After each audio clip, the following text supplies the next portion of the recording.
itulah yang kami memperbolehkan pemerintah daerah untuk melakukan pembelajaran tatap muka, tetapi dengan protokol yang sangat ketat. Yang itu yang akan kita jelaskan. Jadi saya ulang lagi bahwa untuk saat ini karena hanya 6% daripada populasi peserta didik kita yang di zona hijau, hanya mereka lah yang kita berikan persilahkan untuk pemerintah daerah mengambil keputusan untuk melakukan sekolah dengan tatap muka. Sisanya yang 94% tidak diperkenankan, dilarang karena mereka masih ada resiko penyebaran COVID.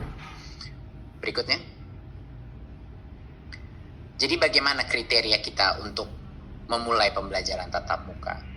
Tentunya dari seperti yang saya paparkan tadi, pertama harus zona hijau, dan itu penetapannya ada di gugus tugas, dan nanti akan diperjelaskan juga dengan kepala gugus tugas apa yang dimaksudkan zona hijau, kuning, dan oranye. Jadi pertama, kabupaten kota itu harus zona hijau. Kedua, Pemda harus memberikan izin, jadi Pemdanya pun harus setuju. Dan yang ketiga, satuan pendidikan telah memenuhi, yaitu sekolahnya telah memenuhi semua checklist dan yang checklist daripada persiapan pembelajaran tatap muka. Pada saat ini semua tiga langkah pertama untuk kriteria pembukaan, sekolahnya boleh mulai pembelajaran tatap muka.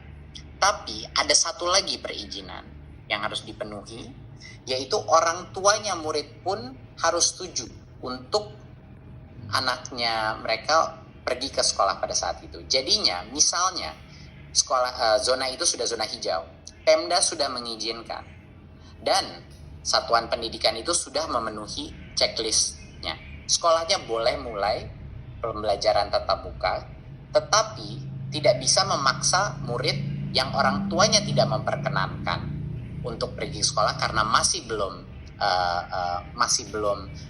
cukup merasa aman untuk harus ke sekolah. Jadi murid itu pun walaupun sekolahnya mulai tatap muka, kalau orang tuanya masih tidak merasa nyaman, murid itu diperbolehkan masih belajar dari rumah. Jadi itu penting. Kita punya banyak sekali level persetujuan untuk anak atau peserta didik itu bisa masuk ke sekolah. Ya. Sekali lagi, ini hanya yang zona hijau yang merepresentasikan 6% daripada populasi peserta didik kita. Dan zona hijau ini bisa semakin besar, bisa semakin kecil, tergantung pada designasi daripada gugus tugas.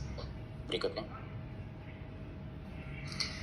Untuk sekolah yang sudah memenuhi semua checklist itu pun, yang di zona hijau, kita melakukan tiering daripada mana jenjang yang boleh masuk dulu.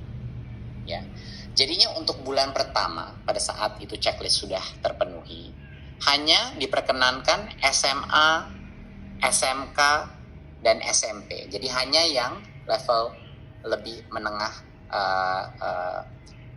situ. Jadi SD saat ini belum boleh dipersilakan membuka, harus menunggu 2 bulan lagi. Ya, jadinya untuk yang paling awal pun hanya level SMP ke atas.